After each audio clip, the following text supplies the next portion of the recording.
আসলে মানুষ জাতিটাই এইরকম। স্বার্থপর একটা জাতি। যখন তোমাকে প্রয়োজন, তখন খুব বেশি আদর আহ্লাদ দিয়ে উপরে তুলবে। আর যখন তোমার প্রয়োজন শেষ হয়ে আসবে, তখন লাথি দিয়ে নিচে ফেলে দেবে। ওই যেমন আজ অনেকেই মনে করছে যে আয়েশাকে তো এখন আর প্রয়োজন নেই।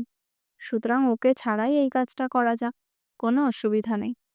কিন্তু এই একই মানুষগুলো আবার কিছু দিন, কিছু মাস বা কিছু বছর পর এই আয়েশাকেই ডাকবে নিজেদের প্রয়োজন মতো।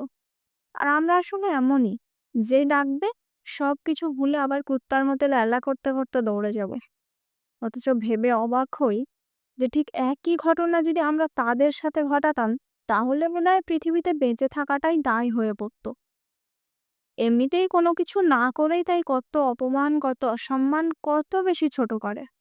আর যদি কিছু করতাম, তাহলে হয়তো বেঁচে থাকার অধিকারটুকুও হারিয়ে ফেলা লাগতো। সবশেষে একটাই কথা, মানুষ বড্ড স্বার্থপর, বড্ড বেশি স্বার্থপর। তোমার ভালো লাগা, খারাপ লাগা এগুলো তাদের কাছে কোনো ম্যাটার করে না।